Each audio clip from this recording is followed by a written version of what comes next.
Today I fucked up by into a coconut. Anyways, around 8 years back, I lived in northern Mozambique, a coastal southern African country with quite a warm climate. My mother at the time was going through a health nut phase and only buying foods she deemed healthy enough. One of those was coconuts. She would buy several coconuts a week to use in food from the local market. Anyways, one afternoon, I hear that my mother is going out for pretty much the entire afternoon.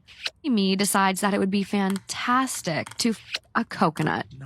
Honestly, to this day, I can't fathom why I thought that would be a good idea, but my train of thought back then was clearly somewhat clogged. I end up grabbing the coconut drill and through 20-ish minutes of concerted effort, end up creating a hole large enough for me to stick my into. I decide it requires some and grab the nearest slippery thing, some butter, before shoving it into the coconut, followed shortly by my I the coconut and it actually feels pretty damn good. So I shove the coconut under my bed and continue about my day. For the next week, the coconut is my savior. Whenever I want to, I simply take it out and it in its delightfully tight, made better each time by accumulating volumes of my and butter, acting as a so he adds after that, it's heaven. About a week and a bit after the initial coconut, I had been using it pretty much every day since then, I began to notice a few more flies than usual, as well as an odd, unpleasant smell about my room. So I decide that I'll it once more before I throw it out and get a new one. Worst mistake I ever made. You see, the reason for the increased number of flies was that the coconut was evidently, in hindsight, a nearly perfect place to lay eggs. As I the coconut one last time, I began to feel a strange wriggling sensation. Puzzled, I pull my out to discover that it is covered in rotted and moldy butter and teeming with tiny fucking they were wriggling all over my and some were even trying to force their way up into my urethra. That's what I was worried about. Holy ugh. Oh. This is the worst day of your life. This is really up there. I think I need a tissue. Oh my god, I need a fucking lobotomy. Here is the story time of what happened that made me finally break up with my ex. So let me set the scene for you. We were sharing a car at the time, and the car was my car. And every morning that I worked, my ex would drive me to work and drop me off. This was a win-win for us at the time because I was working at a hospital and my assigned parking spot was a 10 to 15 minute walk from the hospital. So him driving me meant that I didn't have to make that 10 to 15 walk to the front doors every morning, and also he got to have the car throughout the day. Now, where that arrangement became stressful was that I had to wake my ex up in the mornings. He would not set alarms for himself, and he would get mad if I woke him up too early, too late, if it was too cold. If everything wasn't just perfect, I was gonna get chewed out for it. So every morning I would get myself ready for work, but I would also get things ready to make sure that he would wake up and not be pissed off at me. This involved me setting up a heater next to his side of the bed every morning, like 15 minutes before I would wake him up, putting some clothes in the dryer for him so he would have a warm outfit to put on, and then waking him up not so early that he would be pissed that I woke him up too early, but not so late that he would feel rushed. And another thing that I have to note before I actually get into the story is that my ex was legally blind without correction, meaning that if he wasn't wearing glasses or contacts, he could not see properly. He was legally blind. And at this point in our relationship, his only option was to wear glasses because when he would wear contacts, he wouldn't take them out for months at a time. He would put in his contacts and not take them out at night. He would just wear them for 30, 60, 90 days straight and end up with horrible scratches on his eyes or with pink eye. So at this point, contacts were not an option. They were excruciatingly painful to put into his eyes, so he could only wear his glasses. So on the morning in question, I am doing everything that I just described. I put clothes in the dryer, I set up the heater, and I go to wake him up at the same time that I wake him up every single day that I work. But when I go to wake him up, I see that laying on the bed next to him are his glasses, and they are broken. Okay, so imagine that these are like wireframe glasses. This part of the glasses was broken. So the part of the wireframe that was connected to this part of the glasses was open and the lens had fallen out. I see this and I get frantic because I'm like, oh shit, his glasses are broken. He's not gonna be able to see to be able to drive me to work. And at this point, like, I'm waking him up at the very last minute possible. I don't have time to drive myself to work and make the 10 to 15 minute walk to the front door. I need him to drive me or I'm gonna be late. So I try to wake him up and he doesn't wake up. And then I go to wake him up again more frantically and I say, babe, you need to wake up. Your glasses are broken. He hears this and he shoots out of bed. He grabs the glasses and he's looking at them. He tightens his fists around them and lets out this horrible scream grunt. I'm not quite sure how to adequately describe it, so I'm just gonna show you what he did. He went, "Ugh!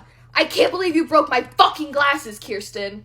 I was definitely taken aback by this statement that he made that I had broken the glasses, but I was like, okay, he just woke up, he's confused, he thinks I broke the glasses, and I explained to him, I did not break your glasses. When I came to wake you up, they were laying on the bed next to you broken. You must have put them on the bed before you fell asleep last night and rolled over on them. And he responds with, I'm not a fucking dumbass, Kirsten. I always put my glasses on the bedside table. I would never leave them on the bed next to me. And at this point, I'm fucking annoyed.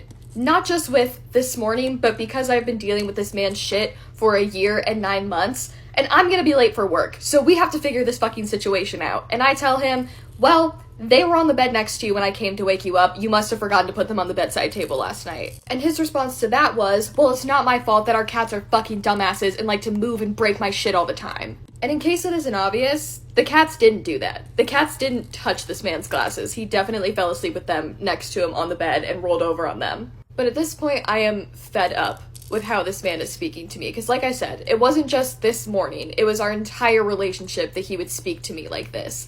So I give up the conversation about how the glasses got broken, who did what, and I go downstairs to start taking my vitamins and getting my coffee ready and trying to decide if I need to help him figure out the glasses situation or if I just need to take myself to work and be late. And the entire time that I am downstairs, he is screaming at me from upstairs, saying shit like, I don't know what the fuck you want me to do, Kirsten. I don't know how the fuck you expect me to drive or function with one fucking eye. I'm fucking blind, Kirsten. And I remember the entire time that he was screaming at me from upstairs, I just felt so numb and so defeated. And I started looking for things to fix the glasses with because I was like, of fucking course.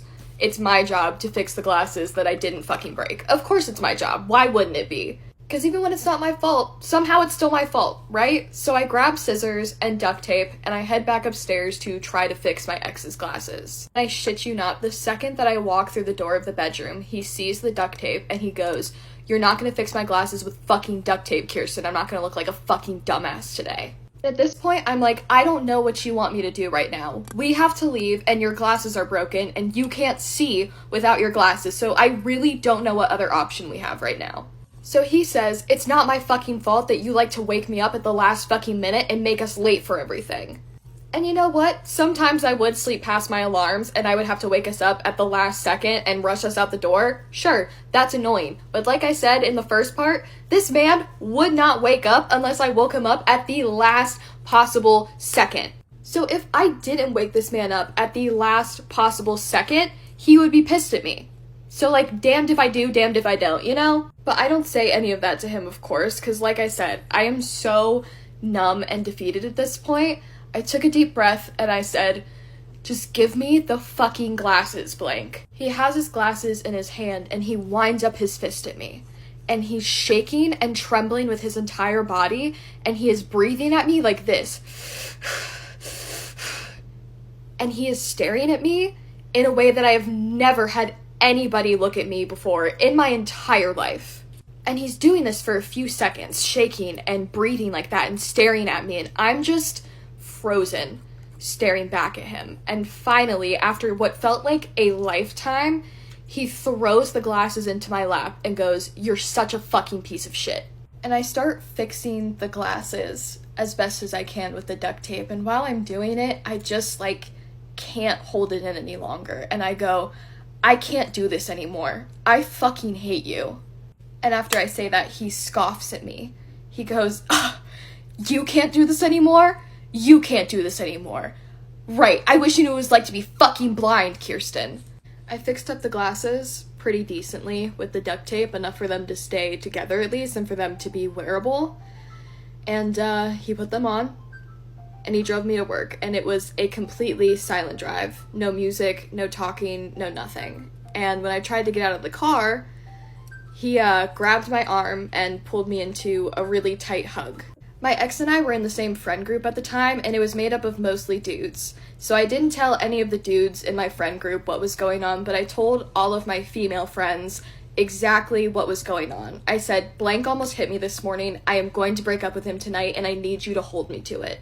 And then I did the same thing at work. I told everybody that I had gotten even remotely close to, hey, blank almost hit me this morning. If I come in tomorrow with my engagement ring on, I need you to slap the shit out of me. Everyone that I told was unbelievably supportive and asked me what I needed and how they could make the situation safer for me. I had safety plans set up with everybody that I could. He picked me up from work that day, he drove me home, and when we got home, that's when I broke up with him. And I will make videos about how the breakup went because it was messy all the way up until the end, right? But one thing that I want to note is that when I was breaking up with him, I said straight up to his face, I think you were going to hit me this morning. And he had nothing to say. He didn't deny it or try to defend it or even try to pretend like it didn't happen. He just looked down, tail between his legs. He knew exactly what he had done. There's no ifs, ands, or buts about whether or not he was thinking about hitting me that morning. He was. I knew that. He knew that. And that's why I broke up with him. This is everything that I learnt in high school now that I'm 20. Being in a massive girl group is literally one of the worst things ever. Just don't do it. 9 times out of 10, everyone hates each other, and a massive group. I was in a group of 14, 15, I think there was 16 girls at one point. The reality is literally none of them are your actual friends, and everyone is going to bitch about each other behind each other's backs. A lot of people also say your friends in high school are your friends for life. Me personally, that was not the case. So you have to think as well that there's 150 people, 200 people in your year group, and there's 7 billion people on this earth. It doesn't mean that you have to be friends with these people for life. You have to fake personality or fake interest or anything like that to make people like you. You're not meant to be friends with them. I was very guilty of this in high school, and probably up until the past few years. Never have my own opinion. I just agree with everyone. I'd also be oh, I like this, when I literally did not, because I wanted people to like me. And do I speak to any of these people now? No. Don't stress about being in the popular girl group. So when I was in high school, I was oh my god, I want to be popular, I want everyone to like me. It literally means shit all. Okay? Honestly, when you leave high school, no one cares if you was in the popular girl group or not. It literally doesn't mean a thing. And more than likely, most of these people literally peak in high school. It's just a very bitchy and toxic environment that you just don't want to be involved in. Bit of a weird one, but eat at lunchtime. I'm so guilty of this. I'd literally get a cookie and a water and think I was good to go. No, have a meal, sit down and eat it. No one is watching you. Everyone else is focusing on eating their food. Don't get involved with a boy. Just don't. There's plenty of time for getting girlfriends and boyfriends, and high school just... no. Also, don't dumb yourself down for a boy. I was very guilty of doing this. They won't like you for doing that. Pick your GCSEs wisely. Don't just choose a subject because someone else is doing it, your friend or something. You might not even be in the same class. People say that high school was the best years of their life. Personally, for me, it was probably the worst. But honestly, it is down to the people that you are friends with in high school as well. If you're in a toxic girl group or you have toxic friends or anything, you're not going to enjoy school. I dreaded school every day. A random one, but if your school doesn't let you wear makeup, get your eyebrows and your eyelashes tinted, and also wear tanning drops on your face, you'll just feel a little bit more confident. If you're out drinking or doing anything that you shouldn't be doing, tell your mum and dad where you are, because if anything happens, they know where you are. I really wish I did this, but any homework you get, just do it on the same day. Then it's out the way and you can relax. It's done. Don't stress if you don't know what you're going to do. Even when you're 16, I had no clue, and here I am. If you don't have a boyfriend in high school, don't think that you are going to be literally single for life. That is not the case. The girls that I was friends with in high school always had boyfriends. Literally all of them. It always made me feel like absolute shit, but then I realised it literally does not matter, and they are not even with those people now and haven't probably spoken to them in 4 years. Don't get involved with a boy near your GCSEs or any exams. Just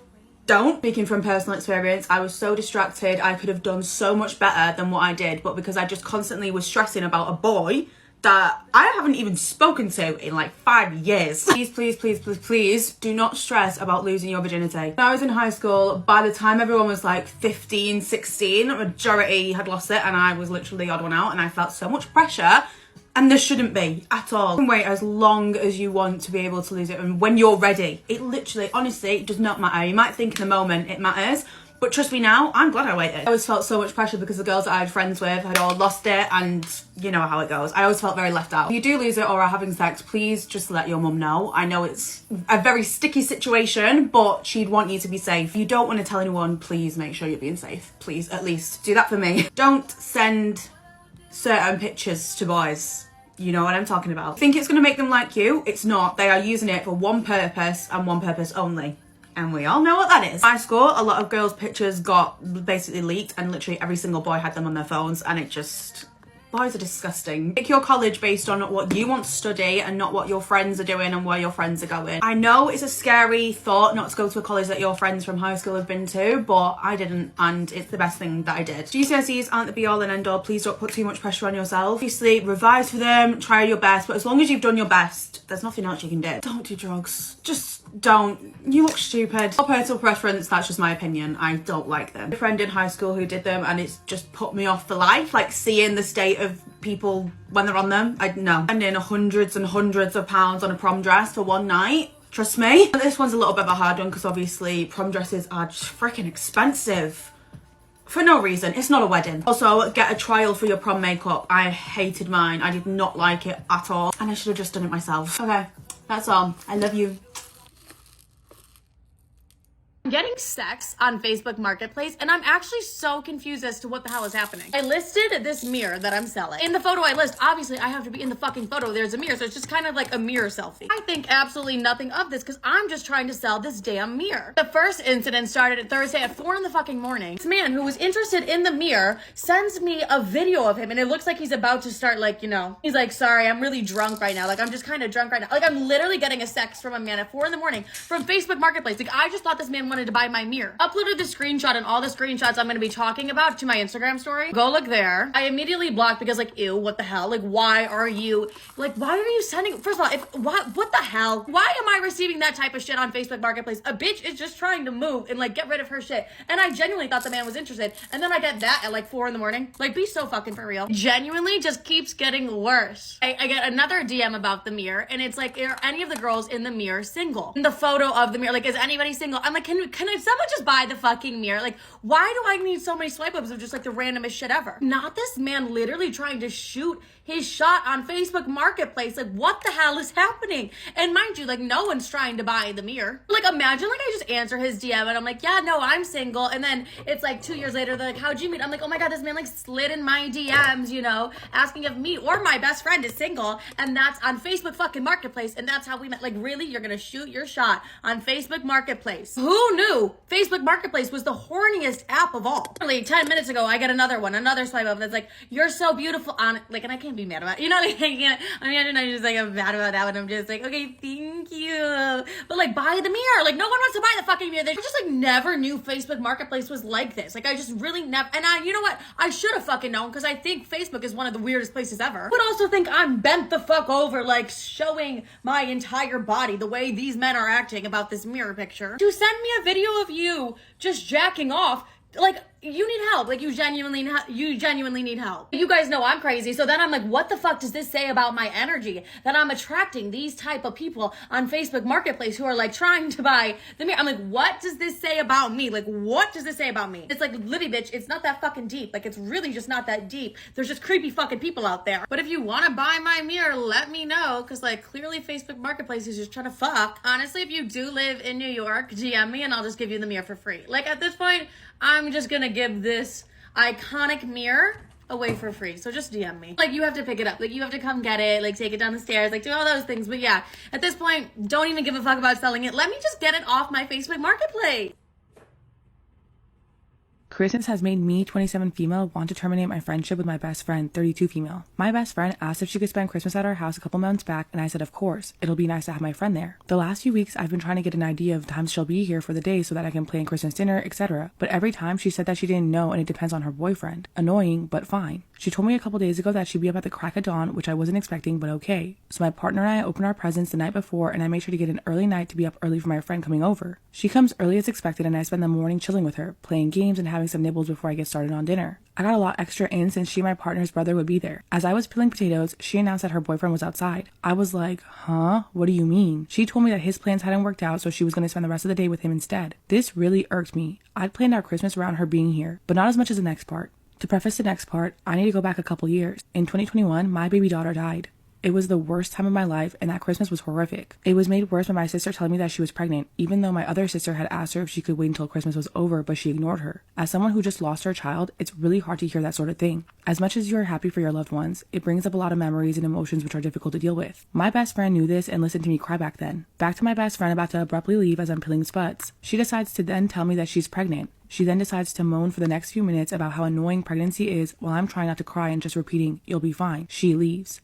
There's been such a buildup of annoyance over my friend. For the last 2 years, she's come to me every time they had a fight and she's cried hard. I've listened to her and held her as she's been upset about the fact that they've thrown bottles at each other across pubs, how he cheated on her and she keyed his car, how she ran at him in her street naked just to punch him, etc. Just last week, she phoned me at night doing her usual drunk crying to me on the phone as they, once again, were fighting in a pub and asking if she could come here. I don't say yes because every time I have in the past, it's not gone that way. I'll book taxis for her just to not take them. I'm banned from some taxi services now because of it. She'll at some point during the call announce that he's calling her, hang up immediately, and I won't hear from her for up to 2 weeks. I just feel like today was the last straw for me. Please don't misunderstand me. I'd be incredibly happy for my friend having a baby, for her to be happy, if it wasn't for all the surrounding circumstances and the way that she told me. I'd literally had to cry to her an hour previous about how hard I find Christmas. I just find it incredibly inconsiderate the whole way it's gone down, and I'm sick of being her backup for when she's bored. It absolutely sucks that I have to let go of a friend, but honestly, I don't see how I could continue this friendship. Story time about I pooped on my boyfriend's bed because he cheated on me with his ex. That it's so gross, but I think it's justified and you guys are gonna agree with me. I met this man's at the doctor. At start, I know. Came in with a bad cold thinking I had COVID, but it was just a virus. He was there with his mom. Sitting in the waiting room and he keeps looking at me. Mind you, my nose is dripping and I feel absolutely disgusting, so I thought he was just like judging me. After about 20 minutes, he comes over to me and hands me his phone. Says, "Put your number in." I laughed and I was like, "Are you for real?" And he's like, "Yeah, I'd love to take you out on a date." And his mom looks over at me and waves at me. They both tricked me. Fast forward to about 6 months. Our relationship was pretty good. I would say the only problem we had was that he let his mother control his life. I mean, clearly, because he's such a mama's boy. But I tried not to let this deter me. I mean, I'm also close with my mom, but she doesn't try to control everything about my life. At this point, I had heard about his ex, and all he ever said was that they had a good relationship and that they were still amicable. To me, it was a good sign. He never spoke badly about her, but he never told me about why they broke up. All of his friends and I go to a bar one night, and there's this girl there, and this girl targets me the entire night. She sits next to me, is super nice, and we chat. I'm thinking at that point that she's just another friend. But then my boyfriend's best friend turns to me and says, "You know that's his ex, right?" At that point, I'm like, oh my god, no way. There's one thing about me that you need to know. I am not a jealous person. I am very, very secure. What I do require is complete respect. I look over at my boyfriend and I'm like, oh my gosh, you didn't tell me that this was your ex. He just laughs it off like nothing. Then his ex tells me, oh, we should go get lunch tomorrow. And I, of course, say yes. I mean, I didn't see a reason for me to say no. Following day, I show up to the freaking restaurant, only to wait for her for an hour. She's an hour late. Luckily, I was doing work on my phone, so I kind of got distracted. But when she finally shows up, she starts talking trash about my boyfriend. And she's like, I need to spill all the tea. And here's where she insinuated that he had stolen money from her, he was not faithful, and that all he cared about was his mom. I was stunned, and to be honest, I did not believe her. I told her that I would need to experience those things for myself to be able to confirm it, but that I was sorry that that was her experience with him. A few seconds later, I look down, and she gets a message from my boyfriend. This is when she says, oh, and by the way, he's been seeing me for 3 weeks. And she tells me that every time he says he can't hang out with me, it's because he's hanging out with her. The reason that she was an hour late is because she was at his apartment. This is when I was really sick to my stomach, like literal diarrhea. She apologized and started to cry, as if she's the victim. And she hands me a key to his apartment and tells me that I should go over there and speak to him. When I show up, he's not there. Start looking around the apartment to find some evidence, and sure enough, I find her disgusting dirty ass thong in his hamper. Go to the bed, pull off the sheets, and there's a used you-know-what. And like I said, my stomach was already rumbling. I didn't even think about it twice. Got on top of the bed, pulled my pants down, squatted, and did my business. It was watery, and it was everywhere. I cleaned myself off and left the apartment. 2 hours later, he calls and tells me you'll never believe what happened. He tells me how he showed up to his apartment and somebody had taken a shit on the bed. So I convinced him that it was probably his ex, that she had told me that they had been having an affair. He swears up and down that she's telling a lie, that all she wants is for us to break up. So here's what I did. I hung up the phone and blocked him on everything. A liar will always be a liar, and a cheater will always be a cheater. Guess what? A few weeks later, they're engaged. Why would he waste my time like that? Self-care sister out. Today I fucked up by being creative with a coconut despite being useless. So as with the trend continues with bad decisions with coconuts, here I am. As everyone has undoubtedly read already, someone screwed up with a coconut and others got curious with it too. Initially, I laughed at it, wondering how anyone could screw up this, but eventually that humor turned to curiosity and that curiosity turned to a challenge. The challenge being I do not have a I used coconut for before, and frankly, it's smooth, comfortable, and smells great after. For whatever reason, either it being an echo chamber or how combined stupidity seems less stupid, I've decided to overcome said challenge by creating a makeshift. I started off by hammering the coconut and then later reshaping or cutting the coconut into a more insertable shape. This is where things probably started to go wrong. My first whack at it, the shape, in my opinion, came out perfect. Small, rounded, kind of like a thin triangle with a rounded edge. So straight to the bathroom I go, giggling at this stupid challenge/experiment. I start off slowly on me to get into the mood. And honestly, the smell of coconut, the confusion to the whole situation, with vigor and reckless abandon, I decided to be braver at it and try the tip. The hair of the fruit brushing against me as I played around more gave a new weird sensation. And as I pushed slowly but surely that fruity snack, this is where my mistake too happened. The dried coconut on the outside may have felt nice, but when the sensation was odd, disgusting, and I guess crawly, creepy. Anyway, it did not feel good. In a rush to start over, I yanked the thing out as fast as possible. Mistake 3. This is where I strike out. Turns out the coconut wasn't all that smooth. There were tiny cracks and sharp edges I failed to take account for, along with the hair of the coconut, creating tiny friction against my... One of the edge caught on and tore me a new one. I now have a painful tear in my...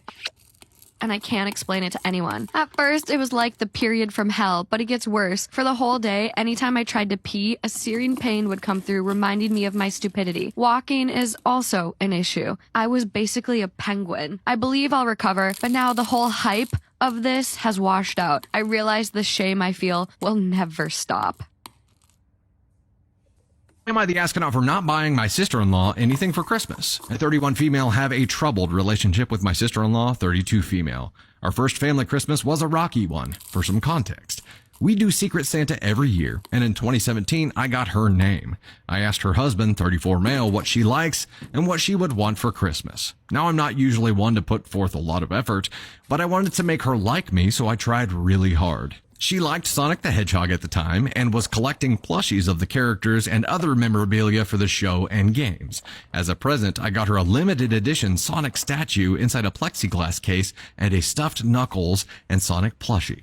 Not worth a ton, maybe $70 total. When she opened it, she looked like I had gifted her a box of horse shit with a side of dog vomit. She didn't say thank you or even comment on the efforts it took to get her something she would like. Later that evening, as I was leaving, I saw the plushies in her dog's bed, Sonic being munched on by their Jack Russell. Ever since then, I've told my mother, the organizer of Secret Santa, that if I get her name, she won't be getting anything from me. The petty in me wants to give her a box of dung or coal, but that's a little too much, especially because she has children now. It's now 2023, and I've pulled her name twice since then, and both times I've handed the name to my mother and said, just wrap that up and stick it in her stocking. I've tried opting out of Secret Santa to avoid even risking getting her name, but that ruins it for everyone and kills the holiday spirit.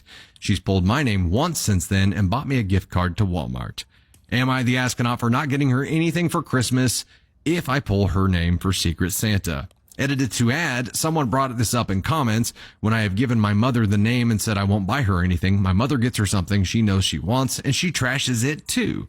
She won't trash anything I've gotten my brother or her kids. They're the only niece and nephew in the family currently. Just things that are given to her signed from me. I don't ruin Christmas. I just won't spend my money on something just for it to be thrown away or given to the dog, unless specifically for the dog.